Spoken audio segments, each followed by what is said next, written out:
अस्सलाम वालेकुम रहमतुल्लाह।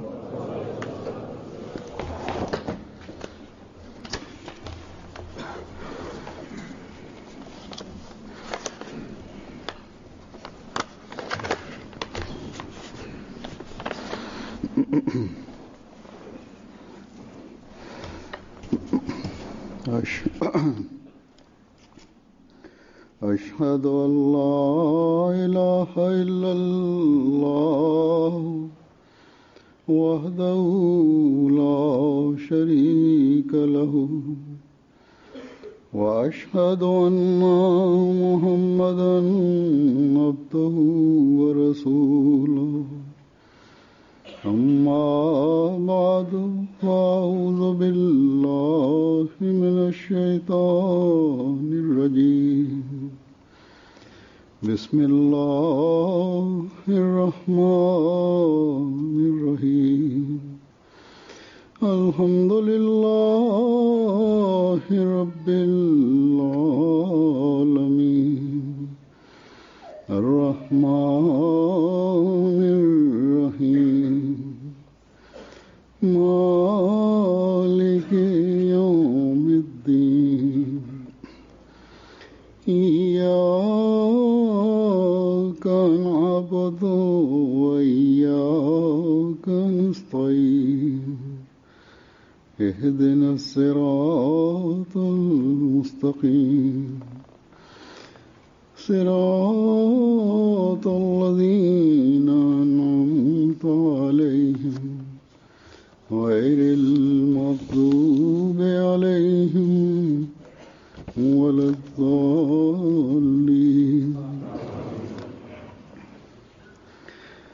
वइज़ यरफ़उ इब्राहीमुल क़वाइद मिनल बैति व इस्माईल रब्बना तक़ब्बल मिन्ना इन्नका अंतस समीउल अलीम रब्बना वजअलना मुस्लिमैनि लका व मिन ज़ुर्रिय्यतिना उम्मतन मुस्लिमतन लक व अरिना मनासिकना व तुब अलैना इन्नका अंतत तव्वाबुर रहीम। रब्बना वबअस फ़ीहिम रसूलन मिनहुम यत्लू अलैहिम आयातिका व युअल्लिमुहुमुल किताब वल हिकमता व युज़क्कीहिम इन्नका अंतल अज़ीज़ुल हकीम।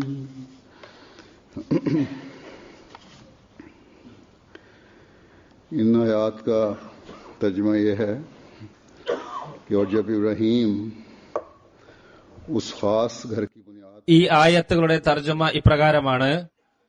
और इस्माईल ഓർമ്മിക്കുക, दुआ करते हुए कि ऐ हमारे रब ഇബ്രാഹീമും ഇസ്മായിലും ആ പ്രത്യേക മന്ദിരത്തിന്റെ അസ്ഥിവാരം പടുത്തുയർത്തുകയായിരുന്നപ്പോൾ और ऐ हमारे रब അവർ പ്രാർത്ഥിച്ചു, ഞങ്ങളുടെ നാഥ, ഞങ്ങളിൽ നിന്നും ഈ സേവനത്തെ സ്വീകരിക്കണമേ. നിശ്ചയമായും എല്ലാം കേൾക്കുന്നവനും നന്നായി അറിയുന്നവനും നീ തന്നെയാണല്ലോ. कर दे ഞങ്ങളുടെ നാഥ, നീ ഞങ്ങൾ ഇരുവരെയും നിന്നെ അനുസരിക്കുന്നവരാക്കുകയും ഞങ്ങളുടെ സന്താനങ്ങളിൽ നിന്ന് നിന്നെ അനുസരിക്കുന്ന ഒരു സമുദായത്തെ എഴുന്നേൽപ്പിക്കുകയും ചെയ്യണമേ. ഞങ്ങൾക്ക് ഞങ്ങളുടെ ആരാധനാ വിധങ്ങൾ നീ കാണിച്ചു തരണമേ. ഞങ്ങളുടെ നേരെ തൗബ സ്വീകരിച്ചുകൊണ്ട് കാരുണ്യത്തോടെ തിരിയണമേ. നിശ്ചയമായും വളരെയധികം തൗബ സ്വീകരിക്കുന്നവനും കരുണാമയനും നീ തന്നെയാണല്ലോ. उन्हें किताब की तालीम ഞങ്ങളുടെ നാഥ, അവർക്ക് നിന്റെ ദൃഷ്ടാന്തങ്ങൾ വിവരിച്ചു കൊടുക്കുകയും ഗ്രന്ഥങ്ങളും തത്വജ്ഞാനവും പഠിപ്പിക്കുകയും അവരെ ശുദ്ധീകരിക്കുകയും ചെയ്യുന്ന ഒരു ദൂതനെ നീ അവരിൽ നിന്നും എഴുന്നേൽപ്പിക്കണമേ. തീർച്ചയായും പ്രതാപശാലിയും അഗാധജ്ഞനും നീ തന്നെയാണ്. इन आयात में वो अजीम नमूना और दुआ बयान हुई है जिसने ഈ ആയത്തുകളിൽ आजिज़ी और इनकिसारी വിനയവും ത്യാഗവും अपनी नस्ल की കൂറും खुदा ताला से അതേപോലെ दुआ തന്റെ വരും തലമുറ हिदायत और അള്ളാഹുമായി ബന്ധപ്പെട്ട് നിൽക്കണം എന്ന അഭിലാഷം, ജനങ്ങളെ അള്ളാഹുവിലേക്ക് കൊണ്ടുപോകാനുള്ള മാർഗരേഖ, അള്ളാഹുവിന്റെ ദാസരായി തീരാനുള്ള അഭിവാജ്ഞ എന്നീ കാര്യങ്ങൾ മുൻനിർത്തിക്കൊണ്ടുള്ള മാതൃകയും പ്രാർത്ഥനയും പഠിപ്പിച്ചിരിക്കുകയാണ്. ആദ്യ ആയത്തിൽ ഹദ്രത്ത് ഇബ്രാഹിം അലൈഹിസ്സലാത്തു വസ്സലാം, ഹദ്രത്ത് ഇസ്മായിൽ അലൈഹിസ്സലാത്തു വസ്സലാം എന്നിവർ ചെയ്ത അതിമഹത്തായ ത്യാഗത്തെയാണ് സ്മരിക്കുന്നത്. കഅബ മന്ദിരത്തിൽ പ്രതിഷ്ഠിച്ചു കൊണ്ടിരുന്ന ഓരോ ഇഷ്ടികയും തന്നെ പറയുന്നത്, ഈ ഗേഹത്തിന്റെ പണി പൂർത്തിയായി കഴിഞ്ഞാൽ പിതാവിനെയും മകനെയും അതിനുശേഷമുണ്ടാകുന്ന മക്കളെയും ഈ മരുപ്രദേശത്ത് എന്നേക്കുമായി താമസിപ്പിക്കുമെന്നാണ്.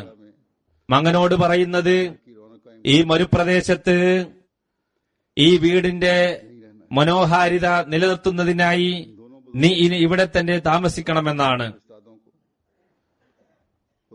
അള്ളാഹുവിന്റെ വരിഷ്ഠദാസരായ ഇരുവർക്കും തന്നെ ഒരു കാലത്ത് ലോക ജനതയുടെ കേന്ദ്രം ഇതായിത്തീരുമെന്ന ദൈവവാഗ്ദാനത്തിൽ അടിയുറച്ച വിശ്വാസമുണ്ടായിരുന്നു. എന്നാൽ ഇതെല്ലാം എന്നാണ് സംഭവിക്കുക എന്നത് ആർക്കറിയാം? ആ സമയത്ത് വെറും ത്യാഗം ഒന്ന് മാത്രമാണ് കണ്ടിരുന്നത്. എന്നിട്ടും വളരെ വിനീതരായിക്കൊണ്ട് അള്ളാഹുവിനോട് ഇപ്രകാരം പ്രാർത്ഥിക്കുന്നത് നോക്കുക: അള്ളാഹുവേ, നിനക്ക് വേണ്ടിയുള്ള ഈ പ്രവർത്തനങ്ങൾ ഞങ്ങൾ ചെയ്യുന്നത് നിന്റെ ഫദ്ല് ഒന്നുകൊണ്ട് മാത്രമാണ്. അതുകൊണ്ട് ഞങ്ങളുടെ ഈ ത്യാഗത്തെ നീ സ്വീകരിച്ചാലും ഞങ്ങൾ ചെയ്തിരിക്കുന്ന ഈ പ്രവർത്തനത്തിൽ ഒരുവിധ വലിപ്പത്തരവും ഞങ്ങൾ പ്രകടിപ്പിക്കുന്നില്ല. ഇതിനുള്ള പ്രതിഫലത്തിനുള്ള അവകാശം ഞങ്ങൾക്കില്ല. ദുആകൾ കേൾക്കുന്ന അല്ലാഹുവേ,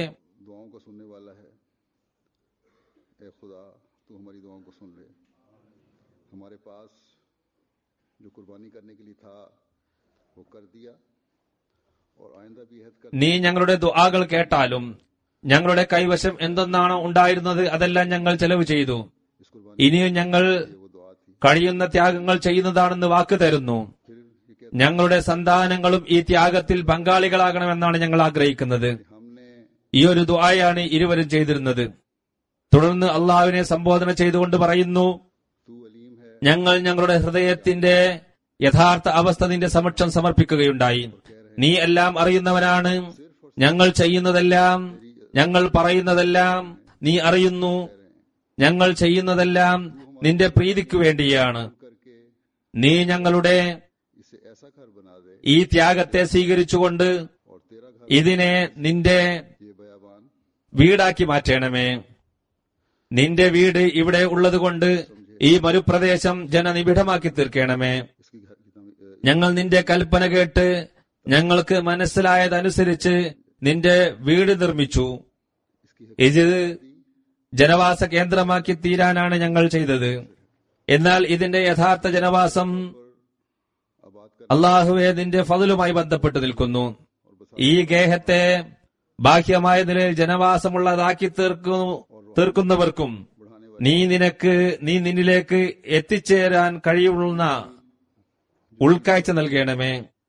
ആത്മീയതയിൽ അത് അവരെ വളർത്തുന്നതാക്കണമേ. ചുരുക്കത്തിൽ മുസ്ലിങ്ങളുടെ മസ്ജിദുകൾ ഈ ഒരു ആത്മാവോടുകൂടിയാണ് നിർമ്മിക്കപ്പെടുന്നത്. അങ്ങനെയാണ് നിർമ്മിക്കപ്പെടേണ്ടതും. അതല്ലാതെ മനോഹര കെട്ടിടങ്ങൾ ഒന്നുമല്ല. മനോഹരമായ മസ്ജിദുകൾ നിർമ്മിക്കപ്പെടാറുണ്ട്, എന്നാൽ അതിൽ ഈ ആത്മാവ് കാണില്ല. മസ്ജിദ് നിർമ്മാണത്തിന്റെ അടിസ്ഥാന ലക്ഷ്യം അതിൽ കാണില്ല. തിരുനബി സല്ലല്ലാഹു അലൈഹി വസല്ലം പറയുകയുണ്ടായി, മസ്ജിദുകളിൽ കൊത്തുപണികൾ പാടില്ല. മറ്റ് മതസ്ഥർ അവരുടെ ആരാധനാലയങ്ങളിൽ കൊത്തുപണികൾ ചെയ്യാറുണ്ട്. എന്നാൽ രാജാക്കന്മാരും സമ്പന്നരും നിർമ്മിച്ച പല മസ്ജിദുകളിലും കൊത്തുപണികൾ നമുക്ക് കാണാൻ സാധിക്കുന്നു. ചില മസ്ജിദുകളിൽ രാജാക്കന്മാർ സ്വർണം വരെ പൂശുകയുണ്ടായി. സ്വർണം പൂശുകയോ അതിലെ കൊത്തുപണികളോ അല്ല അതിന്റെ സൗന്ദര്യം. മസ്ജിദുകളുടെ സൗന്ദര്യം അതിനെ ജനസാന്ദ്രമാക്കുന്നതിലാണുള്ളത്. അള്ളാഹുവിന്റെ പ്രീതിക്ക് വേണ്ടി മാത്രമുള്ള ജനങ്ങൾ അതിൽ നിറയണം. ഹദ്റത്ത് മുസ്ലിം മൗദ് റളിയല്ലാഹു അൻഹു ഒരു സ്ഥലത്ത് വിവരിക്കുന്നു, ഞാൻ ഒരിക്കൽ ഒരു അറബ് നാട്ടിൽ പോയി, മിസ്രിനെ കുറിച്ചാണ് പറയുന്നത്. അവിടെയുള്ള മനോഹരമായ ഒരു വലിയ മസ്ജിദിൽ ചെന്നപ്പോൾ നമസ്കരിക്കുന്ന 4-5 ആളുകൾ ഒരു മൂലയിൽ പോയി നമസ്കരിക്കുന്നു. ഇതെന്താണെന്ന് അവരോട് ചോദിച്ചപ്പോൾ അവിടുത്തെ ഇമാം പറഞ്ഞു, ജനങ്ങൾ നമസ്കാരത്തിനായി വരാറില്ല, നാണം കൊണ്ടാണ് മിഹ്റാബിൽ നിന്ന് നമസ്കരിക്കാത്തത്. ഇത്ര വലിയ മനോഹരമായ പള്ളിയിൽ 4-5 പേരെ കണ്ട് വരുന്ന ആളുകൾ എന്ത് ധരിക്കുമെന്ന് കരുതിയാണ് അത് ചെയ്യാത്തത്. അതുകൊണ്ട് ഈ മൂലയിൽ വന്ന് ഞങ്ങൾ നമസ്കരിക്കും. ആരെങ്കിലും വന്നാൽ ശരിക്കുള്ള നമസ്കാരം കഴിഞ്ഞെന്നും ഇത് പിന്നീട് വന്നവരാണ് നമസ്കരിക്കുന്നതെന്നും മനസ്സിലാക്കിക്കൊള്ളും. എന്നാൽ മറ്റൊരവസ്ഥയുമുണ്ട്. മസ്ജിദിൽ ജനങ്ങൾ നല്ലതുപോലെ പോകുന്നുണ്ടെങ്കിലും പള്ളി നിറയുന്നുണ്ടെങ്കിലും മസ്ജിദിൽ പോകുന്ന ഒരാൾക്കുണ്ടാകേണ്ട ആത്മവീര്യം അവരിൽ ഉണ്ടാവുകയില്ല. ഭൗതിക ചിന്ത അവരെ എപ്പോഴും കീഴ്പ്പെടുത്തിക്കൊണ്ടിരിക്കും. അള്ളാഹുവിലേക്ക് പൂർണ്ണമായും ശ്രദ്ധ തിരിയുന്നില്ല. അതുകൊണ്ട് നാം മസ്ജിദ് നിർമ്മിക്കുമ്പോൾ അള്ളാഹുവിന്റെ മുമ്പിൽ നാം കുമ്പിടേണ്ടതാണ്.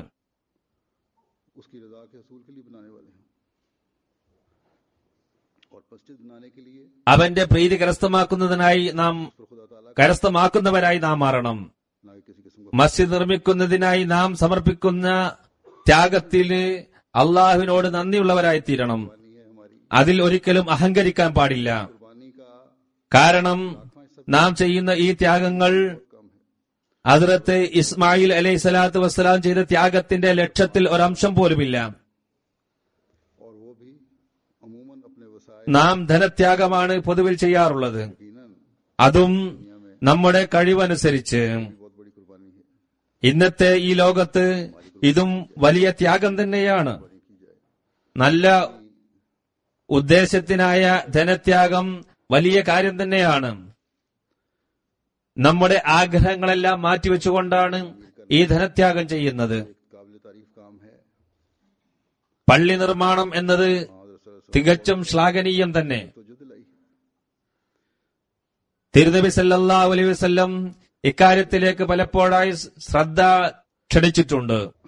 അള്ളാഹുവിന്റെ പക്കൽ ഇങ്ങനെയുള്ളവർ പ്രതിഫലം കരസ്ഥമാക്കുന്നതാണ്. അള്ളാഹുവിന്റെ അനുഗ്രഹത്താൽ ജമാഅത്തിൽ പാശ്ചാത്യ നാടുകളിൽ ഇക്കാര്യത്തിലേക്ക് വളരെയധികം ശ്രദ്ധ തിരിഞ്ഞിട്ടുണ്ട്. മസ്ജിദുകൾ നിർമ്മിക്കപ്പെട്ടുകൊണ്ടിരിക്കുന്നു. തങ്ങളുടെ ആഗ്രഹങ്ങൾ ചിലർ പൂർണ്ണമായും മാറ്റിത്തിരുത്തിയിരിക്കുന്നു. മിച്ചം വരുന്ന തുകയല്ല അവർ ചെലവ് ചെയ്യുന്നത്, തങ്ങളെ പ്രയാസത്തിൽ സ്വയം അകപ്പെടുത്തി ഇവരെ ത്യാഗം ചെയ്യുന്നു. എന്നാലും നാം ഓർക്കേണ്ടത്, ഇക്കാര്യത്തിൽ അഹങ്കരിക്കരുത്. ഈ മസ്ജിദിന്റെ നിർമ്മാണത്തിൽ ഏകദേശം 12 ലക്ഷം പൗണ്ട് ചെലവ് വന്നിട്ടുണ്ട്. 1.2 മില്യൺ പൗണ്ട്. ഇവിടെയുള്ള ജമാഅത്ത് ഇത്രയും വാഗ്ദാനം ചെയ്യുകയുണ്ടായി. 75% വരെ അടച്ചു തീർക്കുകയും ചെയ്തു കഴിഞ്ഞു. ചിലർ വലിയ വലിയ ത്യാഗങ്ങൾ ചെയ്തിട്ടുണ്ട്. ഞാൻ നോക്കുകയായിരുന്നു കണക്കുകൾ. 84,000 പൗണ്ട്, 78,000 പൗണ്ട് വരെ ചിലർ പണം നൽകിയിട്ടുണ്ട്. 15,000-ഉം 20,000-ഉം 30,000-ഉം വരെ പൗണ്ട് നൽകിയവരും ഇതിൽ ഉൾപ്പെടുന്നുണ്ട്. 11 ആളുകളുടെ വാഗ്ദാനം ഞാൻ നോക്കിയപ്പോൾ അത് തന്നെ 3 ലക്ഷത്തിന് മുകളിൽ പോകും. ഇക്കാലത്തെ പ്രതികൂല സാഹചര്യത്തിൽ ജമാഅത്തിന് വേണ്ടി ചെയ്യുന്ന ഈ ത്യാഗം തികച്ചും ഭാരിച്ചത് തന്നെയാണ്. എന്നിരുന്നാലും എല്ലാ ത്യാഗങ്ങളും നമ്മെ വിനയാന്വിതരാക്കണം.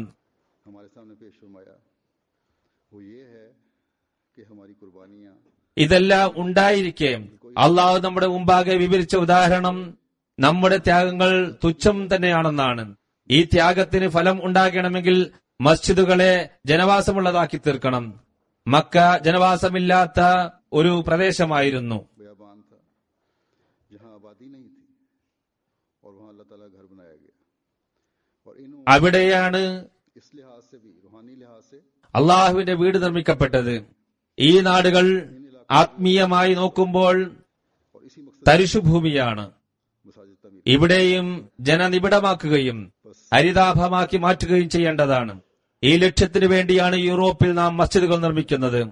അതുകൊണ്ട് ഈ ഒരു മഹാപ്രവൃത്തി എപ്പോഴും നാം മുന്നിൽ കാണേണ്ടതാണ്. से हमारी मस्जिदें आबाद नहीं हो सकती बल्कि नमाजों की हाजिरी भी हो ജുമാക്ക് വേണ്ടി മാത്രം മസ്ജിദ് നിറച്ചാൽ इस मस्जिद का മതിയാകുന്നതല്ല.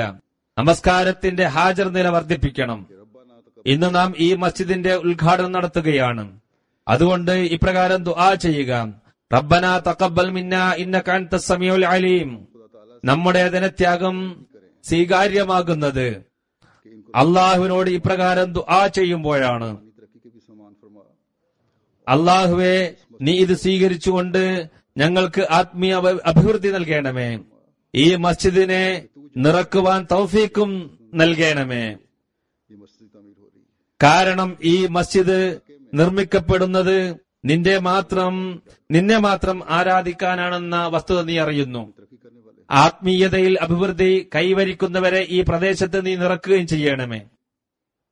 तेरे जिक्र से पुर रखने के लिए ये मस्जिद तमीर की गई है നിന്റെ സ്മരണയാൽ നിറക്കുന്നതിനായാണ് ഈ മസ്ജിദ് നിർമ്മിക്കപ്പെട്ടിരിക്കുന്നത്. उस रूहानी मुकाम पर पहुंचा ഞങ്ങളുടെ ത്യാഗങ്ങൾ സ്വീകരിച്ചുകൊണ്ട് ഞങ്ങളെ നിന്റെ സാമീപ്യം കരസ്ഥമാക്കുന്ന ആത്മീയ സ്ഥാനത്തെത്തിക്കണമേ. നിന്റെ അനുഗ്രഹങ്ങൾ കരസ്ഥമാക്കിക്കൊണ്ട് നിന്റെ സ്വർഗത്തിന്റെ അവകാശികളായി ഞങ്ങൾ മാറട്ടെ. ഹദീസിൽ വരുന്നു, फरमाया कि क़यामत के रोज മുസ്നദ് അഹ്മദ് ബിൻ ഹംബലിൽ നിന്നുള്ള ഒരു ഹദീസാണ്. തിരുനബി സല്ലല്ലാഹു അലൈഹി വസല്ലം അരുളി, ഖിയാമത്ത് നാൾ वाले റബ്ബെ അസ്സവജൽ പറയും, कौन बुजुर्गी और शर्फ वाले हैं। किसी ने पूछा कि या रसूलल्लाह बुजुर्ग അനുഗ്രഹീതർ ആരായിരിക്കുമെന്ന് कौन है। അപ്പോൾ ജനങ്ങൾ ഉടനെ അറിയുന്നതാണ്. ജനങ്ങൾ ചോദിച്ചു, യാ റസൂലല്ലാഹ്, അനുഗ്രഹീതർ ആരാണ്? हदीस है റസൂലുള്ളാഹി സല്ലല്ലാഹു അലൈഹി വസല്ലം പറഞ്ഞു, മസ്ജിദുകളിൽ ദിക്റിന്റെ മജ്ലിസുകൾ സംഘടിപ്പിക്കുന്നവർ.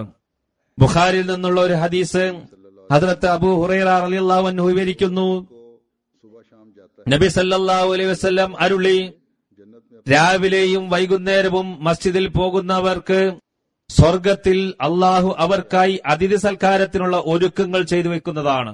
मसाजिद बुजुर्गी और शर्फ അതുകൊണ്ട് നമ്മുടെ മസ്ജിദുകൾ ഭക്തിയുടെയും അനുഗ്രഹത്തിന്റെയും നിലവാരം കരസ്ഥമാക്കുന്നതായി മാറണം. അള്ളാഹുവിന്റെ പക്കൽ ഈ മസ്ജിദും पसंदीदा लोग അതിൽ വരുന്നവരും അള്ളാഹുവിന്റെ हासिल करने वाले हैं। പ്രിയരായി മാറട്ടെ. जन्नत में अल्लाह ताला അവർ അള്ളാഹുവിന്റെ പ്രീതി കരസ്ഥമാക്കുന്നവരായി മാറട്ടെ. സ്വർഗത്തിൽ അള്ളാഹുവിന്റെ അതിഥി സൽക്കാരത്തിൽ ഉൾപ്പെടുന്നവരായി തീരട്ടെ. जो इस नियत से ഈ ലക്ഷ്യത്തോടെ മസ്ജിദുകൾ നിർമ്മിക്കുന്നവർ ഭാഗ്യവാന്മാരാണ്. मस्जिदों में आते हैं और सिर्फ इस दुनिया की जन्नत नहीं बल्कि उस दुनिया में भी അവർക്ക് दुनिया है वहां भी उनको जन्नतें मिलती हैं। ആ ലോകത്തെ സ്വർഗത്തിന്റെ മാത്രം അവകാശമല്ല ലഭിക്കുക, बल्कि इस दुनिया की ഈ ലോകത്തെ സ്വർഗത്തിന്റെ അവകാശികളായി അവർ മാറുന്നതാണ്. हमारी अक्सर मुशाहिदत में लिखा होता है गुंबद के नीचे यहाँ भी ഗോപുരത്തിന് താഴെ നമ്മുടെ പല പള്ളികളിലും എഴുതാറുള്ളത് അലാ ബി സിക്രില്ലാഹി തത്മഇന്നുൽ ഖുലൂബ് എന്നാണ്. ഈ പള്ളിയിലും വൃത്തത്തിനും മുകളിൽ അത് എഴുതിയിട്ടുണ്ട്. അറിയുക, അള്ളാഹുവിന്റെ സ്മരണയിലാണ് മനഃശാന്തി കൈവരിക. ചുരുക്കത്തിൽ ആരുടെ ഹൃദയമാണോ സംതൃപ്തമായി തീരുന്നത് അവർക്ക് ഇതിനേക്കാളും വലിയ ജന്നത്തേതാണ് ലഭിക്കുക. ഇക്കാലത്ത് ലോകം അസ്വസ്ഥജനകമാണ്. ദൈവത്തെ മറന്നതുകൊണ്ടാണ് ഈ അസ്വസ്ഥത. അള്ളാഹുവിനെ ഓർക്കുന്നവരും അവന്റെ സ്മരണ തന്റെ നാവിൽ ഉരുവിട്ടുകൊണ്ടിരിക്കുന്നവരും പ്രയാസങ്ങളെയെല്ലാം അള്ളാഹുവിന് വേണ്ടി സഹിക്കുന്നു. അവയെ അള്ളാഹുവിന്റെ പ്രീതിക്കുള്ള മാർഗമായി കരുതി बर्दाश्त करते हैं।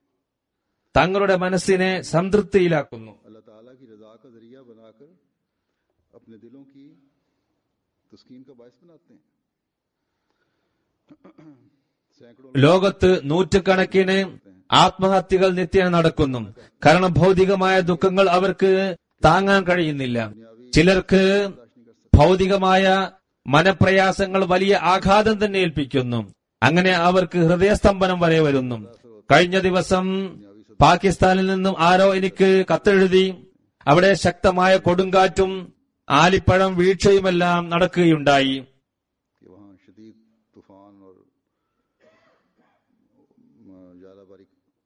അതുകാരണം കൃഷിക്ക് മഹാനഷ്ടം സംഭവിച്ചു.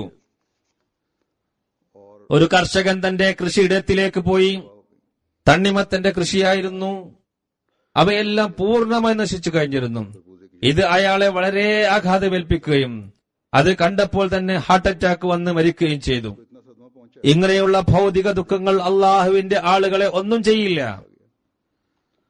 അവർ ഓരോ പ്രയാസങ്ങൾ വരുമ്പോഴും അള്ളാഹുമായി കൂടുതൽ അടുക്കുന്നു.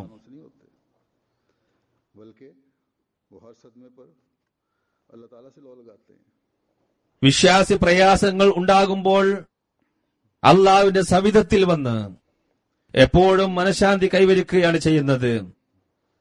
സൂറ റഹ്മാനിൽ അള്ളാഹു പറയുന്നു, വലിമൻ ഖാഫ മഖാമ റബ്ബിഹി ജന്നത്താൻ. ആരാണോ തന്റെ നാഥന്റെ സ്ഥാനത്തെ ഓർത്ത് ഭയപ്പെടുന്നത് അവർക്ക് 2 സ്വർഗങ്ങളുണ്ട്. അതുകൊണ്ട് അള്ളാഹുവിനോടുള്ള ആരാധന അവനെ ഭയന്നുകൊണ്ട് ചെയ്യുന്നവർ മനഃശാന്തി കൈവരിച്ചുകൊണ്ട് ഈ ലോകത്തും സ്വർഗത്തിന്റെ അവകാശികളായി മാറുന്നു. ഈ ലോകത്തെ സ്വർഗം ഒരു വ്യക്തിയെ റഹ്മാന്റെ ദാസരാക്കി മാറ്റിയത് കാരണം അവനെ അടുത്ത ലോകത്തിന്റെ സ്വർഗത്തിന്റെ അവകാശിയാക്കി മാറ്റുന്നു.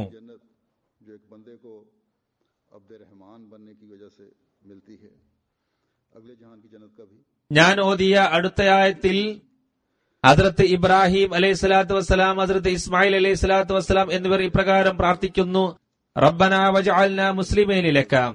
ഞങ്ങളുടെ നാഥ, ഞങ്ങൾ 2 പേരെയും സന്മാർഗികളാക്കണമേ.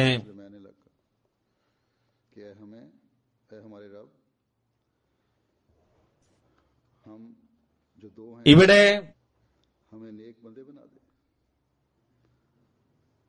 വളരെയധികം വിനയാന്യതരാകുന്ന രംഗമാണ് നമുക്ക് കാണാൻ കഴിയുന്നത്. എല്ലാ ത്യാഗങ്ങളും ചെയ്തതിനു ശേഷവും അള്ളാഹുവിന്റെ വരിഷ്ഠദാസരായി തീർന്നിട്ടും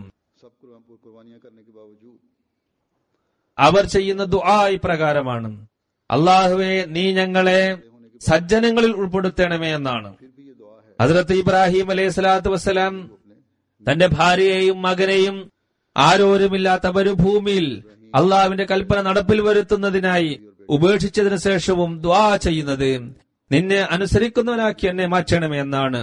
സർവ്വതും ദൈവത്തിനായി നൽകി, മകനെയും ഭാര്യയെയും നൽകി, എന്നിട്ടും പറയുന്നത് പൂർണ്ണമായും നിന്നെ അനുസരിക്കുന്നവരിൽ എന്നെ ഉൾപ്പെടുത്തണമേ. അള്ളാഹുവിന്റെ പ്രീതിക്കായി മകനെ മരുഭൂമിയിൽ ഉപേക്ഷിക്കുന്നു. എന്നിട്ടും പറയുന്നത് എല്ലാ കൽപ്പനകളും അംഗീകരിക്കുന്നവരും അനുസരിക്കുന്നവരും സാത്വികരുമാക്കി ഞങ്ങളെ മാറ്റണമേ എന്നാണ്.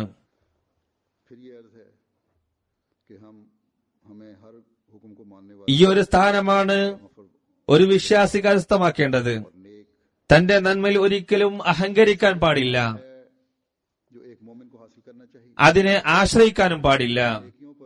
തന്റെ ത്യാഗങ്ങളെ പൊക്കിപ്പിടിക്കരുത്. അള്ളാഹുവിന് മുമ്പിൽ ഭയന്നുകൊണ്ട്, അള്ളാഹുവെ ഞങ്ങളുടെ പ്രവർത്തികൾ ഒന്നുമല്ല, നിന്റെ ഫضൽ ഉണ്ടായാൽ ഞങ്ങൾക്ക് നല്ലവരാകാൻ കഴിയും എന്നവനോട് ദുആ ചെയ്യുക. നിന്റെ ഫضൽ കൊണ്ട് അബ്ദുറഹ്മാനായി തീരാൻ കഴിയുകയുള്ളൂ. അതുകൊണ്ട് ഞങ്ങളുടെ വിനീതമായ ഒരു അപേക്ഷ ഇതാ, ഞങ്ങളെ നന്മയിൽ ഉറപ്പിച്ചു നിർത്തണമേ, എപ്പോഴും നിന്നോട് കൂറ പുലർത്തുന്നവരാക്കണമേ, നിന്റെ പ്രീതിയിൽ ചലിക്കുന്നവരാക്കണമേ. ഈ ഒരു മഹത്തായ ലക്ഷ്യത്തിന് വേണ്ടിയാണ് മനുഷ്യൻ സൃഷ്ടിക്കപ്പെട്ടിരിക്കുന്നത്. ഞങ്ങൾക്ക് വേണ്ടി മാത്രമല്ല ഞങ്ങൾ ദുആ ചെയ്യുന്നത്, ഞങ്ങളുടെ മക്കൾക്ക് വേണ്ടി ഞങ്ങൾ ദുആ ഇരക്കുന്നു. ആ ദുആ ഇതാണ്, വമിൻ ദുർരിയത്തിനാ ഉമ്മത്തൻ മുസ്ലിമത്തൻ ലക. ഞങ്ങളുടെ മക്കളിൽ നിന്നും അനുസരണമുള്ളവരും നിന്റെ കൽപ്പനകൾ നടപ്പിൽ വരുത്തുന്നവരുമായ ഒരു സമൂഹത്തെ ഉണ്ടാക്കണമേ. അള്ളാഹുവിന്റെ വീടുണ്ടാക്കിയതിനു ശേഷം തന്റെ ജീവിത കാലയളവിൽ മാത്രമല്ല അതിനെക്കുറിച്ച് ചിന്തിക്കുന്നത്. പറയുന്നു, ഇതിനെ ജനവാസമുള്ളതാക്കി വെക്കുന്നതിനും ആത്മീയമായ അനുഗ്രഹങ്ങൾ കരസ്ഥമാക്കുന്നതിനും നിന്നെ പരിപൂർണമായും പിൻപറ്റുന്നതിനായും ഞങ്ങളുടെ സന്താനങ്ങളിൽ നിന്നും ആളുകളെ ഉണ്ടാക്കണമേ. ഒരു വിശ്വാസിയുടെ ദുആ ഇതായിത്തീരേണ്ടതാണ്. ഇന്ന് നമുക്കുള്ള പാഠം ഇതാണ്. മസ്ജിദിനോട് നമുക്ക് ഒഴിവുള്ളപ്പോഴുള്ള ബന്ധം മാത്രം പോരാ, തിരക്കിനിടയിലും സമയം മാറ്റിവെച്ച് ഇവിടേക്ക് വരേണ്ടതാണ്. അതേപോലെ നമ്മുടെ സന്താനങ്ങൾക്കും ഈ ബന്ധം ഉണ്ടായിത്തീരാനായി നാം പരിശ്രമിക്കേണ്ടതാണ്. നമ്മുടെ വരും തലമുറയിലെ യുവാക്കളിലും കുട്ടികളിലും ഇബാദത്തിന്റെ ആവേശം ഉണ്ടായിത്തീരണം. അതിനായി പ്രയത്നിക്കേണ്ടതോടൊപ്പം ഒരു വലിയ മാർഗം ദുആ കൂടിയാണ്. ഹൃദയാവസ്ഥ അറിയുന്ന അള്ളാഹു കേൾക്കുന്നവനാണ്. സദുദ്ദേശത്തോടെ ചെയ്യുന്ന ദുആകൾ അവൻ കേൾക്കുന്നു. അതുകൊണ്ട് ഇപ്രകാരം ദുആ ചെയ്യുക. ഇബാദത്തിനോടുള്ള താല്പര്യം, അള്ളാഹുവിന്റെ കൽപ്പനകൾ നടപ്പിൽ വരുത്തുന്നതിനുള്ള താല്പര്യം ഒരു തലമുറയ്ക്ക് ശേഷം അടുത്ത തലമുറയിലും ഇത് വ്യാപിച്ചുകൊണ്ടേ പോകട്ടെ. ഇബാദത്തുകളിലും അള്ളാഹുവിന്റെ കൽപ്പനകൾ നടപ്പിൽ വരുത്തുന്നതിലും അലസരാണെങ്കിൽ വരും തലമുറയിലും ഈ അലസത പ്രകടമാകുന്നതാണ്. ചുരുക്കത്തിൽ ഓരോ മസ്ജിദിന്റെയും നിർമ്മാണത്തോടൊപ്പം നമ്മുടെ കർമ്മങ്ങളെ വിലയിരുത്തുകയും ദുആകൾ ചെയ്യുകയും ചെയ്യേണ്ടതാണ്. അതോടൊപ്പം നമ്മുടെ മക്കളെ തർബിയത്ത് ചെയ്യുന്ന കാര്യത്തിലേക്കും ശ്രദ്ധിക്കേണ്ടതാണ്. ഹദ്റത്ത് ഇബ്രാഹിം അലൈഹി സ്വലാത്തു വസ്സലാം, ഹദ്റത്ത് ഇസ്മായിൽ അലൈഹി സ്വലാത്തു വസ്സലാം എന്നിവരുടെ അരിന മസാസിക്കന വതുബ് അലൈന എന്ന പ്രാർത്ഥന നമ്മെ നമ്മുടെ തർബിയത്തിലേക്കും ഇബാദത്തിലേക്കും ശ്രദ്ധ തിരിക്കുന്നു. അതോടൊപ്പം നമ്മുടെ സന്താനങ്ങളിൽ ഉന്നത ശിക്ഷണ മൂല്യങ്ങൾ നിലനിർത്തുന്നതിലേക്കും ശ്രദ്ധ തിരിക്കുന്നു. മനാസിക്കന എന്നതിന്റെ അർത്ഥം ആരാധനകളും അള്ളാഹുവിന് മുമ്പിൽ നമുക്ക് ചെയ്യാൻ കടപ്പെട്ടിരിക്കുന്ന എല്ലാ കടമകളുമാണ്. ഇബാദത്തിനോടൊപ്പം അള്ളാഹുവിനോടുള്ള സർവ കടമകളും നിറവേറ്റാൻ നാം ശ്രദ്ധിക്കേണ്ടതാണ്. ഈ ആരാധനയ്ക്കും കടമ പാലനത്തിനു ശേഷവും താൻ കുറെയൊക്കെ ചെയ്തല്ലോ എന്ന അഹന്ത ആർക്കും പാടില്ല.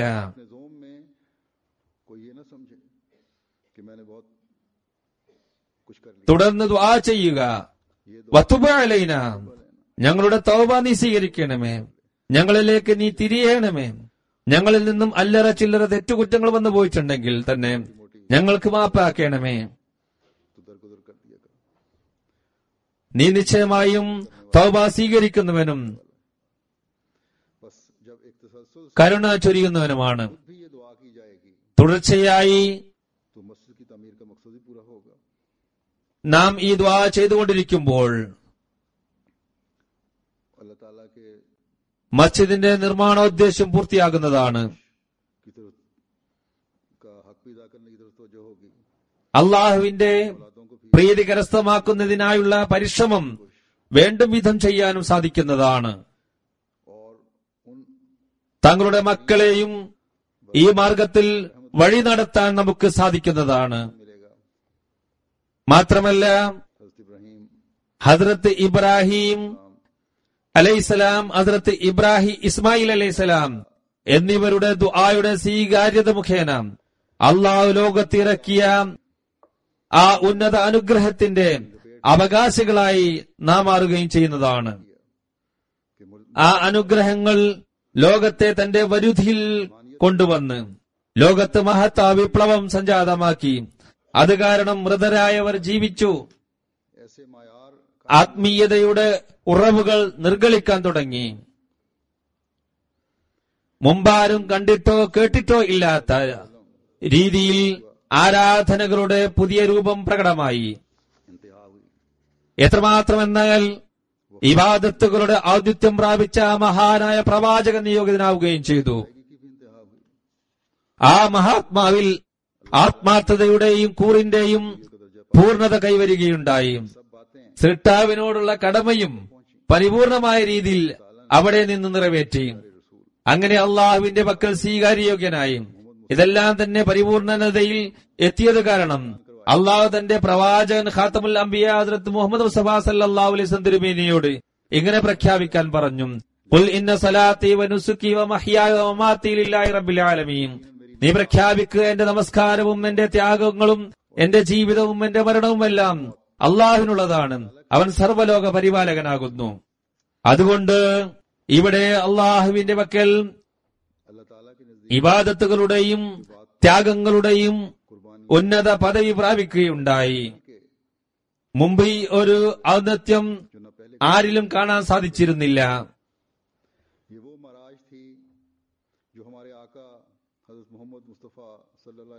നമ്മുടെ യജമാനൻ ഹസ്രത്ത് മുഹമ്മദ് മുസ്തഫ സല്ലല്ലാഹു അലൈഹി വസല്ലം തിരുമേനിക്ക് കരസ്ഥമായ മിഅ്റാജ് ആയിരുന്നു ഇത്.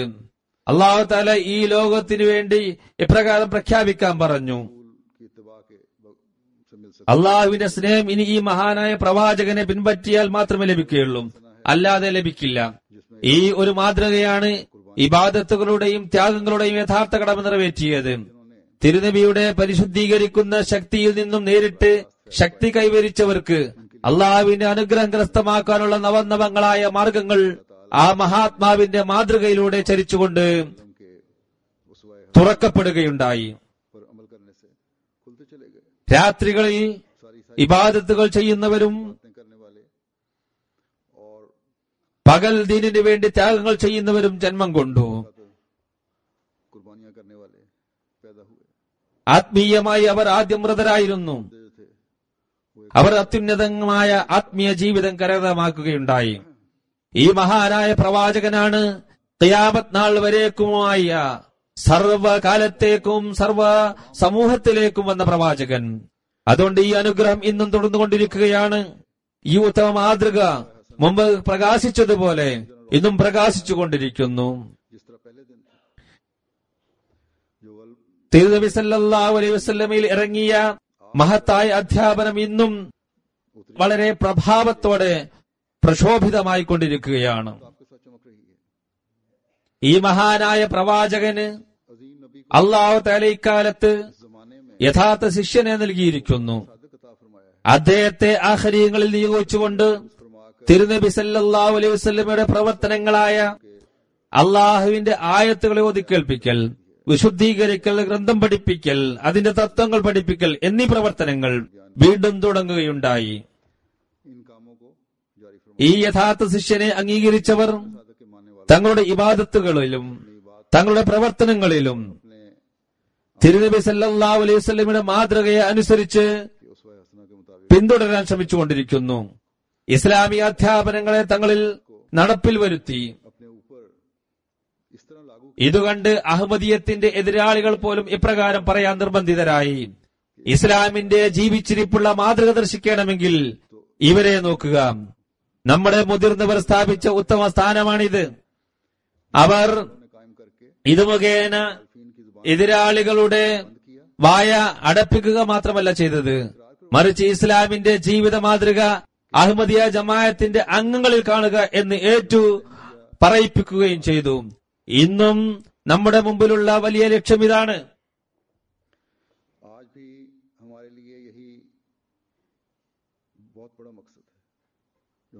ഇത് മുമ്പിൽ വെച്ചുകൊണ്ടാണ് ലോകത്തിന്റെ നാവിനെ നാം തടയേണ്ടത്.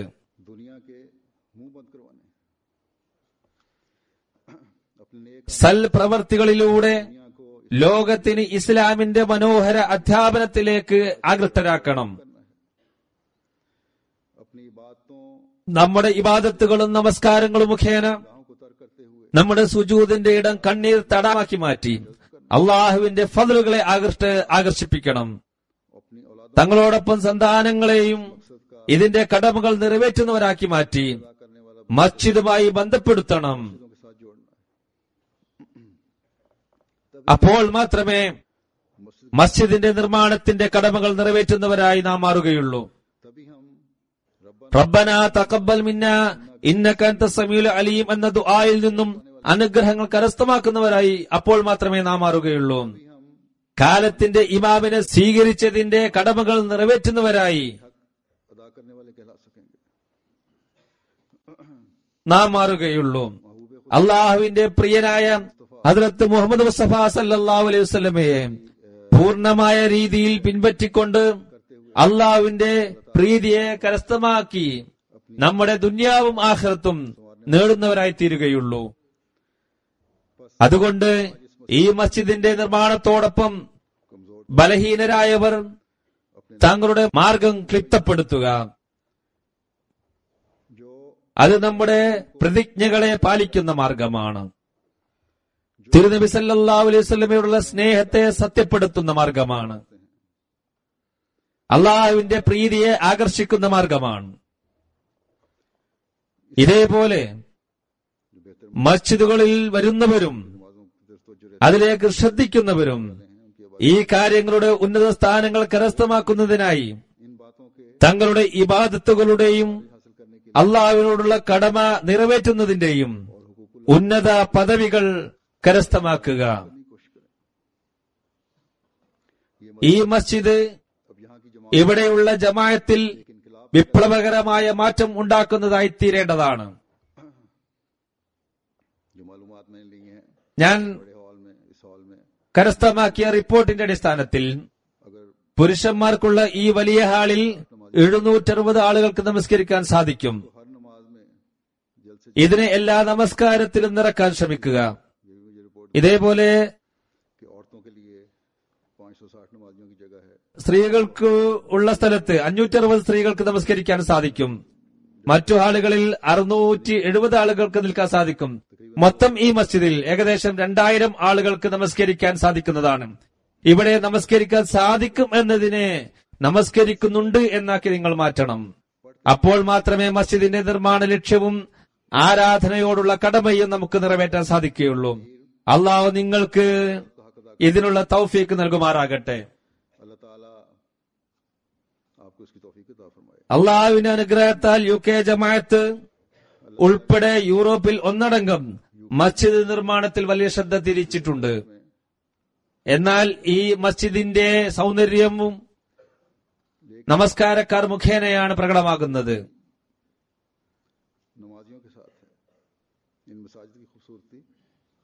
ഞാൻ കണക്കുകളൊക്കെ പരിശോധിച്ചു നോക്കി.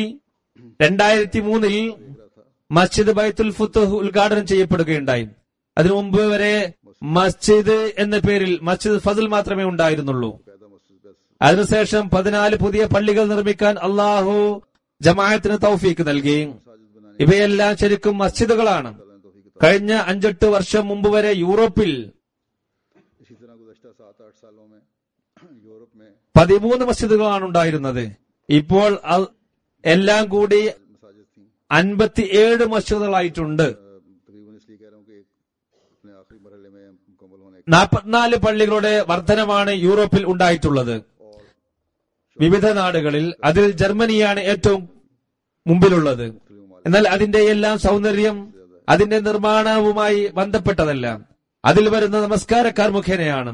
അതുകൊണ്ട് യൂറോപ്യൻ നാട്ടിലുള്ള അഹമ്മദികളോട് ഇന്ന് ഞാൻ പറയാൻ ആഗ്രഹിക്കുന്നത്, നമ്മൾ അഭിമാനം കൊള്ളേണ്ടത് മസ്ജിദ് നിർമ്മിക്കുന്നതിലല്ല. ഇതിനെക്കുറിച്ച് തിരുനബി സല്ലല്ലാഹു അലൈഹി വസല്ലം നേരത്തെ പ്രവചിച്ചിട്ടുള്ളതാണ്. ഒരു കാലം വരും അന്ന് മസ്ജിദുകൾ നിർമ്മിക്കുന്ന കാര്യത്തിൽ ജനങ്ങൾ അഭിമാനം കൊള്ളും. നിങ്ങൾ ഈ അഭിമാനം കൊള്ളുന്ന ജോലി തിരുനബി സല്ലല്ലാഹു അലൈഹി വസല്ലമയുടെ പ്രിയ പ്രേമിയുമായി തങ്ങളെ ബന്ധപ്പെടുത്തുന്നവരുടെ പ്രവൃത്തിയല്ല. മറ്റുള്ളവർ അഭിമാനിച്ചു കൊള്ളട്ടെ. നാം അഭിമാനം കൊള്ളുന്നത് നമ്മുടെ പള്ളികളുടെ ഹാജർ നില വളരെ വർദ്ധിച്ച് ആ മസ്ജിദുകൾ നമുക്കായി ചെറുതാകുമ്പോഴാണ്. അള്ളാഹു നമുക്ക് ഇതിനുള്ള തൗഫീക്ക് നൽകുമാറാകട്ടെ. ഞാനിപ്പോൾ ഹദ്റത്ത് മസീഹ് അലൈഹി സ്വലാത്തു വസ്സലാമുമായി നേരിട്ട് ബന്ധപ്പെട്ടവരിൽ ഉണ്ടായിരുന്ന ആരാധനയോടുള്ള താല്പര്യത്തിന്റെയും അവരുടെ നിലവാരത്തിന്റെയും ചില സംഭവങ്ങൾ കേൾപ്പിക്കുന്നതാണ്. ഇവ റിവായത്തുകളിൽ നിന്നാണ് ഞാൻ എടുത്തിട്ടുള്ളത്. നമസ്കാരത്തിൽ മുഴുകുന്നതുമായി ബന്ധപ്പെട്ട ഈ സംഭവം ശ്രദ്ധിക്കുക. അബ്ദുൽ ഗഫാർ സാഹിബ് ഡസ്കിയുടെ മകൻ ഹദ്റത്ത് ജാൻ മുഹമ്മദ് സാഹിബ് റളിയല്ലാഹു അൻഹു വിവരിക്കുന്നു, ഹദ്റത്ത് മസീഹ് അലൈഹി സ്വലാത്തു വസ്സലാമിന്റെ കാലത്ത് മഗ്രിബ് നമസ്കാരം മസ്ജിദ് മുബാറക്കിന്റെ ടെറസിൽ അനുഷ്ഠിക്കുകയായിരുന്നു. അപ്പോൾ മസ്ജിദ് മുബാറക്കിന്റെ മിഹ്റാബിന്റെ പടിഞ്ഞാറ് വശത്ത് നിസാമുദ്ദീൻ സാഹിബിന്റെ വീടിന് മുറ്റത്ത് 8-9 ആളുകൾ ഹുക്ക വലിക്കുവാനുള്ള സദസ്സ് സംഘടിപ്പിച്ചിരുന്നു. ഇവർ ഹസ്രത്ത് മസീഹ് അലൈഹി സ്വലാത്തു വസ്സലാമിന്റെ ബന്ധുക്കളാണെങ്കിലും കഠിന എതിരാളികളായിരുന്നു. മതത്തോട് വെറുപ്പായിരുന്നു. അള്ളാഹുവിനോട് പോലും നിഷേധമായിരുന്നു. അവരുടെ ആ സദസ്സിൽ മദ്യവും വിളമ്പുന്നുണ്ടായിരുന്നു. അങ്ങനെ ഞങ്ങൾ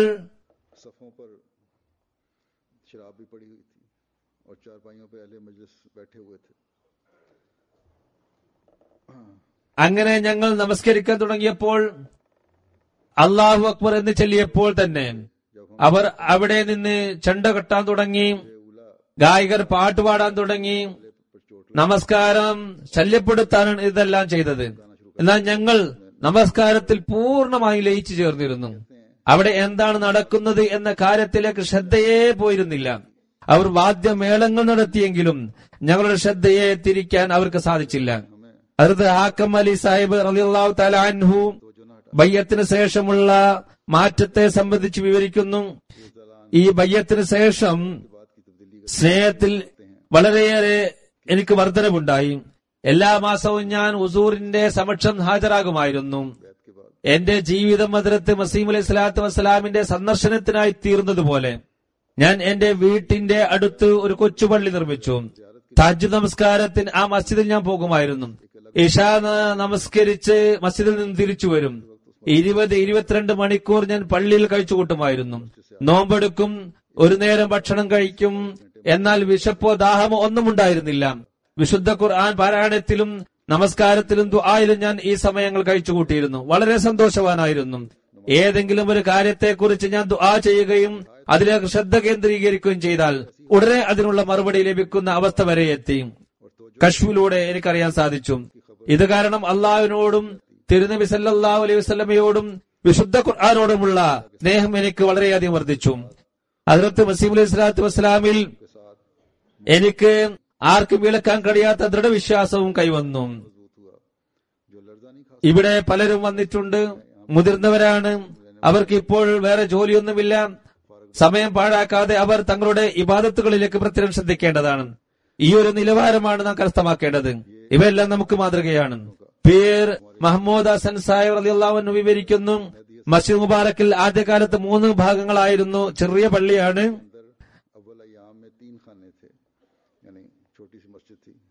ഒരു ഭാഗത്ത് 2 സഫുകൾ ഉണ്ടാകും, മുന്നിലും പിന്നിലുമായി. ഒരു സഫിൽ 6 പേരും നിൽക്കും. മസ്ജിദിന് പുറത്ത് വലതുവശത്ത് ചെറിയൊരു മുറ്റമുണ്ടായിരുന്നു. അതിപ്പോൾ ഉമ്മുൽ മുഅ്മിനീൻ റളിയല്ലാഹു അൻഹയുടെ താമസ സ്ഥലമാണ്. ഇതിൽ മലക് ഗുലാം ഹുസൈൻ സാഹിബ്, മുഹമ്മദ് അക്ബർ സാഹിബ് എന്നിവർ റൊട്ടിയും കറിയും പിടിച്ചിരിക്കുമായിരുന്നു. എനിക്ക് മലിക് സാഹിബ് ചെറിയൊരു പ്ലേറ്റിൽ കുറച്ച് ചോറിട്ട് തന്നു, കറിയും റൊട്ടിയും തന്നും. ഞാൻ കുറച്ചു കഴിച്ചപ്പോൾ മൗലവി അബ്ദുൽ കരീം സാഹിബ് നമസ്കരിക്കാൻ തക്ബീർ ചൊല്ലി. ഞാൻ ഭക്ഷണം ഉപേക്ഷിച്ച് മസ്ജിദിലേക്ക് പോകാൻ തുടങ്ങി. ഭക്ഷണം നൽകുന്ന ആൾ പറഞ്ഞു, ഭക്ഷണം കഴിക്കുക, നമസ്കാരം പിന്നീട് അനുഷ്ഠിച്ചാൽ മതി. എന്നിട്ട് പറഞ്ഞു, ഇനി നാളെ ഉച്ചയ്ക്ക് ഭക്ഷണം ലഭിക്കുകയുള്ളൂ.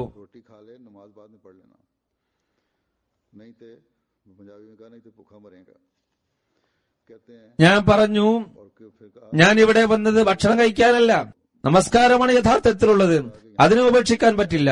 ഇതും പറഞ്ഞ് ഞാൻ നമസ്കരിക്കാൻ പോയി.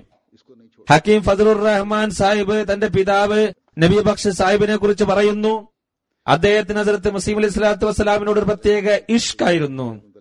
ആരെങ്കിലും ഹദ്റത്ത് മസീഹ് അലൈഹി സ്വലാത്തു വസ്സലാമിന്റെ സംഭവത്തെ കുറിച്ച് പറയാൻ അപേക്ഷിച്ചാൽ പറയാറുള്ളത്, എന്റെ ഓർമ്മശക്തി അത്ര നല്ലതല്ല, ഉസൂറിനെ കുറിച്ച് പറയുന്ന വല്ല കാര്യവും തെറ്റിപ്പോകുമോ എന്ന് ഞാൻ ഭയപ്പെടുന്നു. അദ്ദേഹം വില്ലേജ് രജിസ്ട്രാർ ആയിരുന്നു. പരിശോധനാ നാളുകളിൽ ദിവസം മുഴുവനും അതിന് വിനിയോഗിക്കേണ്ടി വന്നിരുന്നു. അത്യുഷ്ണകാലത്ത് പോലും പരിശോധനയ്ക്ക് ചുറ്റിക്കറങ്ങേണ്ടിയിരുന്നു. ഇത് കാരണം എന്തുമാത്രം ക്ഷീണം ഉണ്ടാകുമെന്ന് ഊഹിക്കാവുന്നതേയുള്ളൂ. എന്നാൽ തഹജ്ജുദിന് വേണ്ടി രാത്രി നിർബന്ധമായി നിൽക്കുമായിരുന്നു.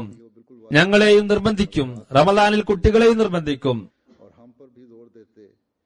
റമദാനിൽ അത്യുഷ്ണകാലത്തും നോമ്പ് കൃത്യമായി അനുഷ്ഠിച്ചിരുന്നു. തണുപ്പ് കാലത്ത് തഹജ്ജുദ് നമസ്കാരത്തിൽ ഖുർആൻ ഉറക്കെ ഓതുകയും കുട്ടികളെ കൂടെ ഉൾപ്പെടുത്തുകയും ചെയ്തിരുന്നു. അള്ളാഹുവിന്റെ അനുഗ്രഹത്താൽ അദ്ദേഹം ഖുർആന്റെ ഹാഫിളാണ്. നമസ്കാരം, നോമ്പ് കാര്യങ്ങളിൽ എപ്പോഴും ഞങ്ങളെ ഉപദേശിക്കും. അത് ചെയ്യുന്നുണ്ടോ എന്ന് പരിശോധിക്കുകയും ചെയ്യും. അലസത കാണിച്ചാൽ ദേഷ്യപ്പെടും. വിശുദ്ധ ഖുർആൻ സ്വന്തം പഠിപ്പിച്ചു. പകൽ തന്റെ ജോലി തിരക്ക് കാരണം സമയം കിട്ടാതെ വന്നാൽ രാത്രിയിൽ പഠിപ്പിക്കും. മാതാപിതാക്കൾ ചെയ്യേണ്ട മാതൃകയാണിത്. കുട്ടികളെ തർബിയത്ത് ചെയ്യുന്ന കാര്യത്തിൽ ഈ മാതൃക നാം മുമ്പിൽ വെക്കേണ്ടതാണ്. മാതാപിതാക്കളുടെ ആരാധന ഇவ்விധമാകുമ്പോൾ കുട്ടികൾ അതിനെ മാതൃകയാക്കുന്നതാണ്. ദീനിൽ നിന്നും അകലുന്ന ഈ നാടുകളിൽ നമ്മുടെ കുട്ടികളും ആ സ്വാധീനത്തിൽ വരുന്നുണ്ട്. അതുകൊണ്ട് ഈ നാടുകൾ ഇക്കാര്യത്തിൽ വളരെ കൂടുതൽ ശ്രദ്ധിക്കേണ്ടിയിരിക്കുന്നു. ദീനിൽ സ്വയം നിലനിൽക്കുന്നതോടൊപ്പം നമ്മുടെ പദവിയും ഉയർത്താൻ ശ്രമിക്കേണ്ടതാണ്. ഇതുകൂടാതെ കുട്ടികളെ നോക്കുകയും അവർക്ക് തർബിയത്ത് നൽകുകയും ചെയ്യേണ്ടതാണ്. നിങ്ങൾ സ്വയം അർദ്ധരാത്രി വരെ മുതിർന്നവർ ടിവിയും കണ്ടിരുന്നാൽ, കാരണം ഇങ്ങനെയുള്ള പല ശിക്കായത്തുകളും കംപ്ലൈന്റുകളും എനിക്ക് വരുന്നുണ്ട്, എന്നിട്ടിന് മുമ്പിൽ കുത്തിയിരുന്നാൽ കുട്ടികളെ എന്ത് തർബിയത്ത് ചെയ്യാൻ സാധിക്കും? അതുകൊണ്ട് ഈ നാടുകളിൽ താമസിക്കുന്ന അഹമ്മദികൾക്ക് പ്രത്യേകമായും ലോകത്തുള്ള അഹമ്മദികൾക്ക് പൊതുവായുമുള്ള ഒരു വെല്ലുവിളിയാണിത്. കാരണം ശൈത്താൻ ഇക്കാലത്ത് തന്റെ കുൽസിത ശ്രമങ്ങളിൽ വളരെയധികം മുന്നിട്ടിറങ്ങിയിരിക്കുകയാണ്. അതിനെ നമുക്ക് നേരിടേണ്ടിയിരിക്കുന്നു. ഇത് അള്ളാഹുവിന്റെ സഹായമില്ലാതെ സാധ്യമല്ല. അള്ളാഹുവിന്റെ സഹായം ആരാധനയിലൂടെയാണ് കരസ്ഥമാവുക. അതുകൊണ്ട് ഇക്കാര്യത്തിലേക്ക് കൂടുതലായി ശ്രദ്ധിക്കുക. ഷെയ്ഖ് നൂറുദ്ദീൻ സാഹിബ് ബയ്യത്തിന് ശേഷമുള്ള അവസ്ഥ വിവരിച്ചുകൊണ്ട് പറയുന്നു, കുറച്ചു കാലത്തിന് ശേഷം ഞാൻ അമൃത്സറിൽ വന്നു. അവിടെ ജോലി കാരണം അലസത പിടിപെട്ടു. ദീനീയാവസ്ഥ നല്ലതായി തോന്നിയില്ല. ഉഷ്ണകാലമായിരുന്നു. ഉച്ചസമയം ഉറങ്ങുകയായിരുന്നു ഞാൻ. എന്റെ അവസാന നിമിഷമാണെന്ന് എനിക്ക് തോന്നി. സ്വപ്നത്തിൽ കാണുകയായിരുന്നു. അതായത് ഉറങ്ങിക്കിടക്കുമ്പോൾ ഞാൻ അവസാന നിമിഷം എത്തി എന്നെനിക്ക് തോന്നി. ഞാൻ ജനങ്ങൾ സംസാരിക്കുന്നത് കേൾക്കുന്നു, എന്നാൽ മറുപടി ഒന്നും പറയാൻ കഴിയുന്നില്ല. എന്നെ കുളിപ്പിച്ചു, കഫൻ ധരിപ്പിച്ചു, അങ്ങനെ എന്നെ മറവ് ചെയ്തു. അദ്ദേഹം കശ്മീരിന്റെ ഒരവസ്ഥയിൽ കാണുകയാണ്. മണ്ണിട്ടു, എന്നെ മറവ് ചെയ്ത് ജനങ്ങൾ തിരിച്ചു പോയപ്പോൾ ഖബർ ഇരുവശത്തു നിന്നും എന്നെ ഞെരുക്കിക്കളഞ്ഞു. അത് സഹിക്കാൻ കഴിയുമായിരുന്നില്ല. അപ്പോൾ എന്റെ മുമ്പിൽ ഹദ്റത്ത് മസീഹ് അലൈഹി സ്വലാത്തു വസ്സലാം വന്ന് നിൽക്കുന്നു. എന്നെ ചൂണ്ടിക്കൊണ്ട് പറഞ്ഞു, നിങ്ങൾ എന്നോട് ഇതാണ് വാഗ്ദാനം ചെയ്തിരുന്നത്. ഒരു വശത്ത് ഞാൻ വളരെ പ്രയാസം അനുഭവപ്പെടുന്നു, മറുഭാഗത്ത് ഹദ്റത്ത് മസീഹ് അലൈഹി സ്വലാത്തു വസ്സലാമിന്റെ വാക്കുകൾ. ഞാൻ കുറെ കരഞ്ഞു.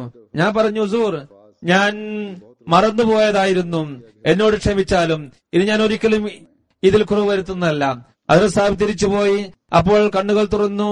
ആ സമയത്ത് ഞാൻ ഭയവിഹ്വലനും വളരെ പ്രയാസത്തിലുമായിരുന്നു. അത് വിവരിക്കാൻ കഴിയില്ല. കണ്ണുനീർ ഒഴുകിക്കൊണ്ടിരുന്നു. പേടിച്ചു വിറക്കുകയായിരുന്നു. ഉടനെ കിബിലക്ക് നേരെ തിരിഞ്ഞ് നമസ്കരിക്കാൻ തുടങ്ങി. ഒരു കാലം വരെ ഈ സംഭവം എന്നെ വളരെയധികം സ്വാധീനിച്ചു. വേദനയും പ്രയാസവും ഉണ്ടായിരുന്നു. അക്കാലത്ത് വല്ലവരിലും അലസതയുണ്ടായിരുന്നെങ്കിൽ തന്നെ അള്ളാഹു അവരോട് കരുണ ചെയ്തുകൊണ്ട് ഈ രീതിയിൽ അവരെ ഉണർത്തുകയുണ്ടായി. ഇതും അള്ളാഹുവിന്റെ ഒരു സ്നേഹപ്രകടനമാണ്.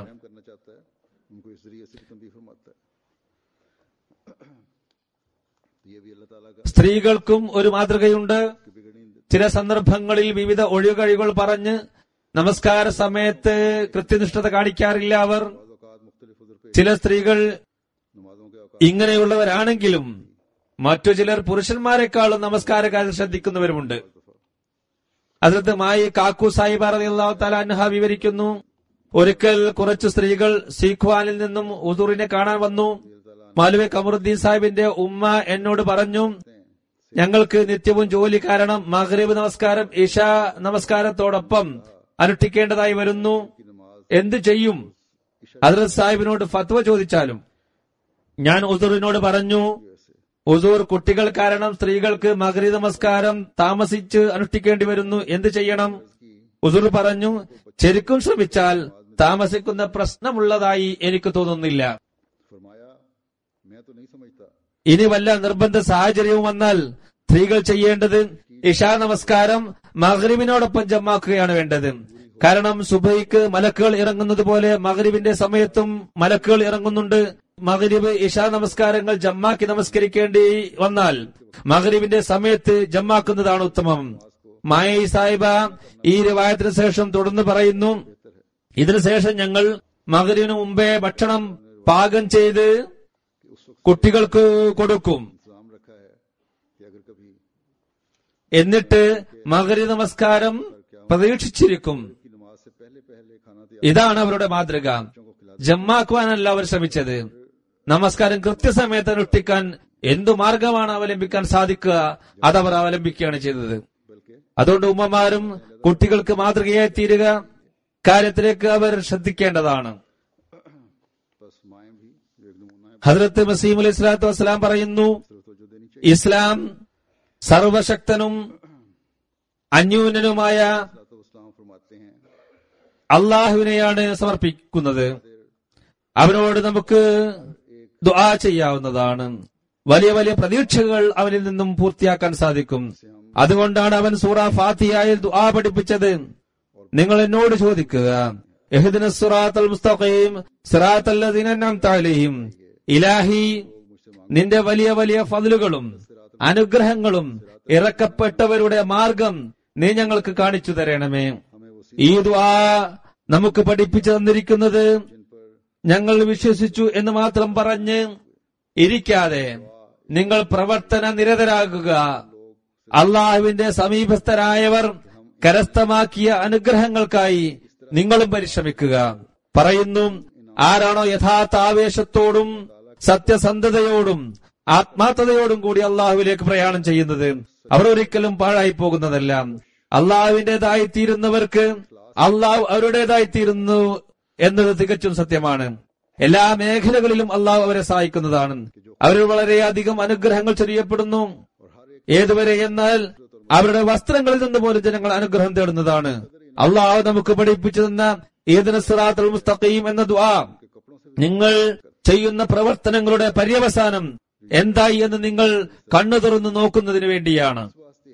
മനുഷ്യൻ ഒരു ജോലി ചെയ്ത് അതിൽ ഒരു നേട്ടവും ലഭിച്ചിട്ടില്ലെങ്കിൽ അവൻ തന്റെ പ്രവർത്തനത്തെ ഒരു ആത്മപരിശോധനയ്ക്ക് വിധേയമാക്കേണ്ടതാണ്. എന്തുകൊണ്ട് നേട്ടം ലഭിച്ചില്ല എന്ന് അവൻ പരിശോധിക്കും. പറയുന്നു, ഇബാദത്തിന്റെ തത്വങ്ങളുടെ രത്നച്ചുരുക്കം ഇതാണ്: അള്ളാഹുവിനെ കാണുന്നുണ്ട് എന്ന നിലയിൽ തന്നെ നിൽക്കുക. ചുരുങ്ങിയ പക്ഷം അള്ളാഹു തന്നെ കാണുന്നുണ്ടെന്ന് കരുതുക. എല്ലാവിധ മാലിന്യങ്ങളിൽ നിന്നും ശിർക്കിൽ നിന്നും പരിശുദ്ധരായിത്തീരുക. അവന്റെ തന്നെ മഹത്വവും രക്ഷാകർത്തൃത്വവും മാത്രം മനസ്സിൽ കൊണ്ടുവരിക. തിരുനബിയുടെ പ്രാർത്ഥനകളും മറ്റു ദുആകളും കൂടുതലായി ചെയ്യുക. തൗബയും ഇസ്തിഗ്ഫാറും കൂടുതലായി ചെയ്യുക. തന്റെ ബലഹീനതയെ വീണ്ടും വീണ്ടും മുമ്പിൽ കൊണ്ടുവരിക. അങ്ങനെ ആത്മവിശുദ്ധി കൈവരിക്കുന്നതാണ്. അള്ളാഹുമായി ദൃഢബന്ധം സ്ഥാപിക്കുന്നതാണ്. അവന്റെ സ്നേഹത്തിൽ മുഴുകണം. ഇതാണ് നമസ്കാരത്തിന്റെ രത്നച്ചുരുക്കം. ഇതെല്ലാം തന്നെ സൂറ ഫാത്തിഹയിൽ വരുന്നുണ്ട്. ഇയ്യാക നഅ്ബുദു വ ഇയ്യാക നസ്തഈൻ എന്നതിൽ തന്റെ ബലഹീനതയാണ് പ്രകടിപ്പിച്ചിരിക്കുന്നത്. സഹായത്തിനായി അള്ളാഹുവിനോട് അപേക്ഷിച്ചിരിക്കുകയാണ്. അള്ളാഹുവിനോട് തന്നെ സഹായം തേടിക്കൊണ്ടിരിക്കുകയാണ്. അതിനുശേഷം നബിമാരുടെയും റസൂൽമാരുടെയും മാർഗത്തിൽ ചരിക്കാൻ ദുആ ചെയ്യുന്നു. നബിമാരും റസൂൽമാരും മുഖേന ഈ ലോകത്ത് പ്രകടമായ അനുഗ്രഹങ്ങൾ കരസ്ഥമാക്കുന്നതിനായി ദുആ ചെയ്യുന്നു. അവരുടെ മാർഗം പിൻപറ്റിയാൽ അത് ലഭിക്കുന്നതാണ്. തുടർന്ന് ദുആ ചെയ്യുന്നത്, അള്ളാഹുവേ, നിന്റെ പ്രവാചകന്മാരെയും റസൂൽമാരെയും നിഷേധിച്ചവരുടെ മാർഗത്തിൽ നിന്നും നീ ഞങ്ങളെ രക്ഷപ്പെടുത്തണമേ. അവർ അഹങ്കാരത്തോടും ദുഷ്ടലാക്കോടും കൂടി പ്രവർത്തിച്ചു. അത് കാരണം ഈ ലോകത്ത് വെച്ച് തന്നെ ദൈവകോപം അവരിൽ ഇറങ്ങി. ചിലർ ഈ ലോകം തന്നെയാണ് തങ്ങളുടെ പരമമായ ലക്ഷ്യമാക്കി മനസ്സിലാക്കിയത്. അവർ സന്മാർഗം ഉപേക്ഷിക്കുകയും ചെയ്തു. അവരിൽ നിന്നും രക്ഷപ്പെടണമേ. നമസ്കാരത്തിന്റെ യഥാർത്ഥ സ്ഥാനം ദുആ തന്നെയാണ്. ആത്മാർത്ഥത ഉണ്ടായിത്തീരാനും അള്ളാഹുവിനോട് പൂർണ്ണ സ്നേഹം ഉണ്ടായിത്തീരാനും പ്രവർത്തനങ്ങളെ ഫലശൂന്യമാക്കുകയും ചെയ്യുന്ന പാപങ്ങളിൽ നിന്ന് രക്ഷപ്പെടാനും അതിനോട് വെറുപ്പുണ്ടായിത്തീരാനും റൂഹുൽ ഖുദ്സിന്റെ സഹായം ലഭിക്കാനുമായി ദുആ ചെയ്യേണ്ടതാണ്. ഭൗതികമായ ഈ സ്ഥാനമാനങ്ങളെക്കാളും ധനത്തെക്കാളും സമ്പത്തിനേക്കാളും പ്രശസ്തിയെക്കാളും അള്ളാഹു ശ്രേഷ്ഠമായിരിക്കണം. അവനായിരിക്കണം ഏറ്റവും പ്രിയപ്പെട്ടത്. അവനല്ലാതെ മറ്റു കഥകളിൽ പിൻപറ്റാതിരിക്കുക. അവയെക്കുറിച്ച് അള്ളാഹുവിന്റെ ഗ്രന്ഥങ്ങളിൽ ഒരു പരാമർശവും ഇല്ല തന്നെ. നമസ്കാരം യഥാർത്ഥത്തിൽ ഒരു ദുആയാണ്. അത് നമുക്ക് പഠിപ്പിച്ചു തന്ന രീതിയിൽ ചോദിക്കുക. ചിലപ്പോൾ നിൽക്കേണ്ടി വരുന്നു, ചിലപ്പോൾ കുമ്പിടേണ്ടി വരുന്നു, സുജൂദ് ചെയ്യേണ്ടി വരുന്നു, എല്ലാം ചെയ്യേണ്ടി വരുന്നു. എന്നാൽ അതിന്റെ പൊരുൾ അറിയാത്തവർ അവർ തൊലിയെയാണ് പിടിക്കുന്നത്. പറയുന്നു, ചിലർ പള്ളികളിൽ പോകുന്നുണ്ട്, നമസ്കരിക്കാറുമുണ്ട്, മറ്റു ഇസ്ലാമിക കാര്യങ്ങൾ ചെയ്യുകയും ചെയ്യുന്നു. എന്നാൽ അള്ളാഹുവിന്റെ സഹായം അവരോടൊപ്പമില്ല. അവരുടെ സ്വഭാവത്തിലും പെരുമാറ്റത്തിലും ഒരു മാറ്റം കാണുന്നില്ല. ഇതിൽ നിന്ന് മനസ്സിലാകുന്നത് അവരുടെ ഇബാദത്തുകൾ വെറും പ്രകടനാത്മകമാണ് എന്നാണ്. ഒരു യാഥാർത്ഥ്യവും അതിൽ അടങ്ങിയിട്ടില്ല. ദൈവകൽപ്പനകൾ നടപ്പിൽ വരുത്തുക എന്നത് ഒരു വിത്ത് വിതക്കുന്നത് പോലെയാണ്. അതിന്റെ സ്വാധീനം ആത്മാവിൽ ഉണ്ടാകുന്നു. കൃഷിയിടം നനക്കുകയും കഠിനാധ്വാനത്തോടെ അതിൽ വിളവിറക്കുകയും ചെയ്തിട്ടും 1-2 മാസം കഴിഞ്ഞിട്ടും മുള പൊട്ടുന്നില്ലെങ്കിൽ അതിന്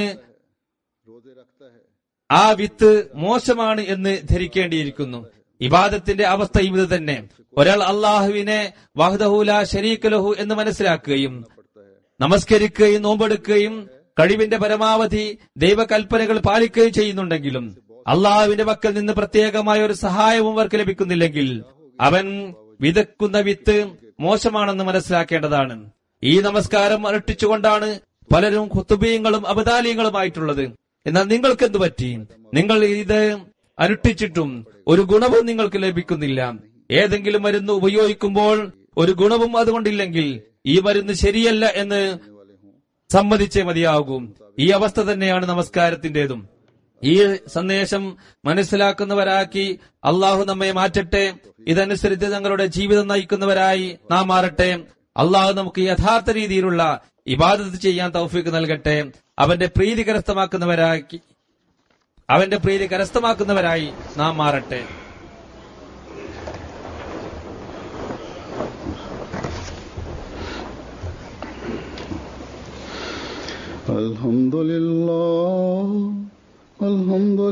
അൽഹംദുലില്ലാഹി നഹ്മദുഹു